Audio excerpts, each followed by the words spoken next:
Chapter 10, Solo Effort. My mouth went dry. My hands started shaking. Peter's eyes were so wide they looked like ping pong balls. Shh, cautioned Miss Schwartz. Don't make a sound. I appreciated the advice, but I had already figured out that much on my own. What are we going to do? I thought. To my surprise, Miss Schwartz answered me. Wait till he reports in, she said. Then you can sneak out. Did you just read my mind? I thought. Just the message you sent me, she replied. That was a relief.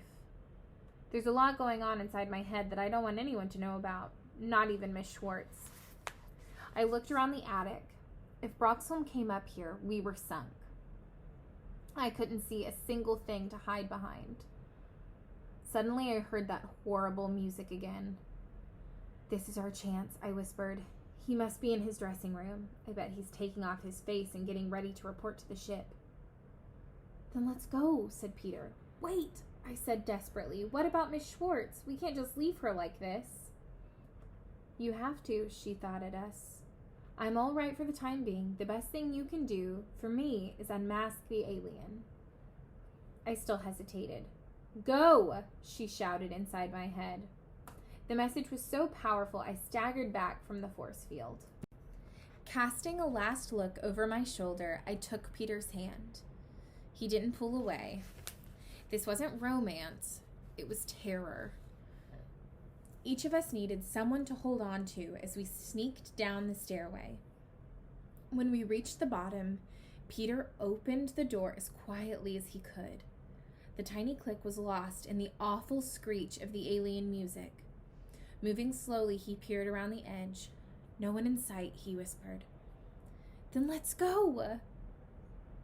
My heart was pounding in my ears. I don't think I've ever been so frightened in my life. I had a feeling Broxholm would jump out and grab us at any second. For one horrible instant, I wondered if the mirror on his dressing table might be at the right angle to show our reflections as we stepped out of the attic. I imagined him racing into the hallway, his Mr. Smith face hanging down around his chin, ready to turn us into a pair of puddles on the floor.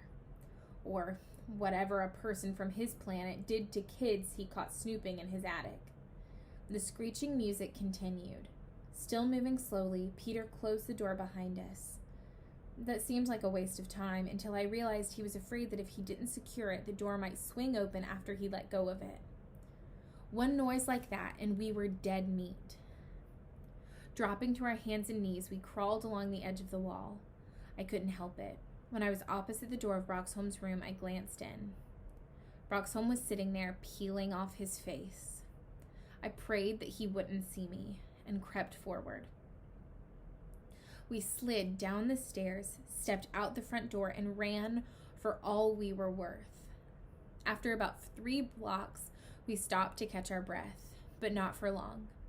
In addition to everything else, I was worried that since Broxholm was back, my parents might be home too. But when we reached my house, I could see that I had made it back first. That wasn't too surprising. My folks often stayed to gab with the other parents after the formal meeting was over. It was even possible that the meeting was still going on, and Broxholm had managed to slip out early. Peter walked me to my door. I thought that was brave of him, especially when I watched him walk off into the darkness, and realized how frightened I would be if I had to go home alone. That skinny kid had more courage than anyone knew. As for me, I was terrified. I went around and turned on every light in the house. Don't ask me what good I thought that would do. All I know is it made me feel better. Then I sat down in the living room, waiting for my parents to come home, and worrying that Broxholm might show up first. All in all, I decided that it had been a good night's work. Even if I hadn't found anything to prove my story, at least one other person now knew what was going on. Even more important, we had found Miss Schwartz. But what should we do now? The crucial thing was to reveal Broxholm for what he really was. But how could we do that without getting turned into puddles on the floor? Our only advantage was that he didn't know we knew his secret. If we could make whatever he did seem innocent, he might not guess what we were up to. Of course, the most obvious thing was just to pull off his mask. But how do you pull a mask off an alien's face? I spent the whole night trying to find the courage to do what I knew I had to do the next day. Mr. Bamwick had scheduled me for an extra lesson that morning. As usual, Smith/Broxholm shuddered when he saw me pick up my piccolo. Let him shudder. If he kidnapped me, maybe I'd play the piccolo all the way to the next galaxy. The reason for the extra lesson was that Bam Boom wanted me to work on a solo he had asked me to play for the spring concert. We were doing the greatest march of all time, The Stars and Stripes Forever, by John Philip Sousa. If you don't know it, you should go to your library and get a record of it so you can listen to it. It's great. Anyway, the high point of the march is this incredibly neat, incredibly difficult piccolo solo. Mr. Bamwick had told me way back in February that he wanted our band to do this march for 7 years. He said he'd just been waiting until he had a piccolo player good enough to handle the solo, and now he thought he had one. Me. I was flattered that he had so much faith in me. The problem was, I didn't have that much faith in me. Oh, I could do most of the solo right, most of the time, but there was this one trill near the end that I always messed up. Let me tell you, if you're going to play something in concert, you don't want to get it almost right. You want it perfect. But Mr. Bamwick was determined we would play The Stars and Stripes Forever that spring, or die trying. The way my lesson was going that Friday, it looked as if we were going to die. "Come on, Susan," said Mr. Bamwick after I messed up for the 3rd time. "The concert is next week. Did you practice last night?" I shook my head. "I didn't have time," I said. I knew it sounded pretty lame, but how could I tell him I hadn't practiced because I had been prowling through my teacher's house trying to find evidence to prove that he was an alien? I could see Mr. Bamwick trying to control himself. I have to give him credit. He knows that it doesn't do any good to make a kid feel stupid, but I could tell he really wanted to explode. By the time I left his room, I was pretty upset with myself. That wasn't all bad. Being angry gave me the strength to do what I knew I had to. Taking a deep breath, I marched back to my room. I paused outside the door and took another deep breath. Then I went through the door, staggered over to Mr. Smith's desk, and pretended to faint. On the way down, I grabbed his ear. Chapter 11, Parent Conference. Failure! I had hoped to hit the floor with Mr. Smith's face in my hand and Broxholm's real mug exposed for all the world to see. Instead, I ended up with a handful of air and a bump on the head. The other kids in the class shouted and jumped to their feet.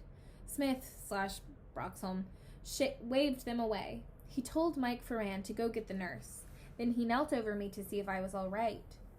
He was acting so tender and concerned that I almost felt bad for trying to pull off his face.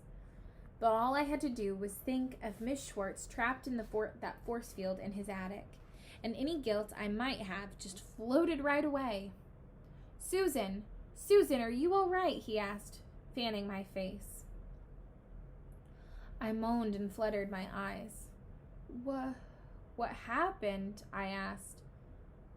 "You fainted," said Broxholm. He patted the side of his head. "Almost took my ear with you," he added. He gave me a cute little smile that showed the dimple in his right cheek. Between the two of us, the air was thick with fake innocence. Was it really possible he didn't know what I was up to? A minute later, Mike came running back with Miss Glotka puffing along behind him. She checked my pulse, felt my forehead, and then helped me to her office to, surprise, lie down. She also decided to call my mother. This meant that I had to go home, and then to the doctor's, and then spend the rest of the afternoon in bed with my mother, fussing and worrying. She even decided that I had to spend the evening in bed too, after she brought my supper to my room. "Gracious, Susan," she said when she burst through the door. "This place looks like an explosion at a garage sale. Can't you keep it a little neater?" I was planning to clean it up today, I said. Only I didn't feel up to it after I fainted. Poor baby, she said, setting the tray on my nightstand. She seemed so pleased I decided not to tell her I had been kidding. She never could understand that I liked my room the way it was. After supper, I slipped out of bed and went to see my father. He was sitting in the den, building a model of the Empire State Building out of toothpicks. That's his hobby, making famous buildings with toothpicks. If you ask me, it's pretty weird, but it keeps him happy, which is more than I can say for most adults I know. So I guess I shouldn't complain. "Hi, Pook," he said when I walked in. "Feeling better?" I nodded, not wanting to tell him I hadn't been feeling bad to begin with. I sat down next to him and started handing him toothpicks. "So what's on your prepubescent mind tonight?" he said, holding up a toothpick and dabbing a bit of glue onto the end of it. "Dad," I said, but that was all I could think of. I tried, but I couldn't bring myself to explain the situation. After a full minute of silence, he turned to me and said, "Are you all right, Susan?" I knew he was really concerned because he let the glue on the end of his toothpick dry out while he was waiting for my answer. "I'm fine," I said at last. "Well, not exactly fine. I've got a problem." "What kind of problem?" he asked. He put down his toothpick and gave me his full attention. This was terrible. Can you imagine trying to tell your father that your teacher is an alien? He was going to think I was out of my mind. But I had to do something. So I took a deep breath and said, "It's about Mr. Smith." He nodded, inviting me to continue. "Look, I tried. I really did. But I just couldn't bring myself to say the words, 'My teacher is an alien.' After a long, uncomfortable silence, I finally said, 'I don't think he likes me very much.'" Dad looked appropriately worried. "Why not?" he asked. "Well, he shudders whenever he sees me go to my music lesson." I hoped that might sound weird enough to get him to ask another question. "Come on, Dad, help me," I thought. "Ask the right questions." But he just laughed. "As long as Mr. Smith doesn't actually say anything, I don't think you can complain too much," he said. "Maybe the guy just doesn't like music. Not everyone can be as cultured as we are, you know. He's probably just a Philistine." Yeah, I thought, a Philistine. From the planet Phyllis. But all I said aloud was, "Yeah, a Philistine." Figuring he had solved my problem, Dad turned back to his toothpicks. "I wouldn't let it get to you, honey," he said. "The school year's almost over. You can tough it out until then. Now you better scoot back to bed before your mother catches you up out here." I gave him a hug and trudged back to my room. Now what? If I was going to do anything about this mess, I had to get some proof, and fast. I was still trying to figure that all out when Peter called. "Nice try today," he said. "You're really brave. I just hope Broxholm didn't figure out what you were up to." "Great! That was the last thing in the world I wanted to think about." "It wasn't brave," I said, "just desperate. What I want to know is what we're going to do next. We've got to find some way to prove the truth about Broxholm." "Actually, that's why I'm calling," said Peter. "I wanted to know if you had a camera." "Sure. Why?" He hesitated, then said, "Well, are you game for another expedition into Broxholm's lair?" I smiled for the first time that day. "So we can take a picture of Miss Schwartz. Peter, you're brilliant. Only, when can we be sure he won't be there?" "How about during school?" "Peter, I can't skip school. My mother would kill me." "Would you rather get kidnapped by aliens?" he asked. I sighed. "All right, I'll bring my camera to school on Monday. We'll talk about it then." I hung up and tried not to think about the fact that in 2 days I was going back into the alien's den. In fact, I spent most of that whole long, sleepless night trying not to think about it.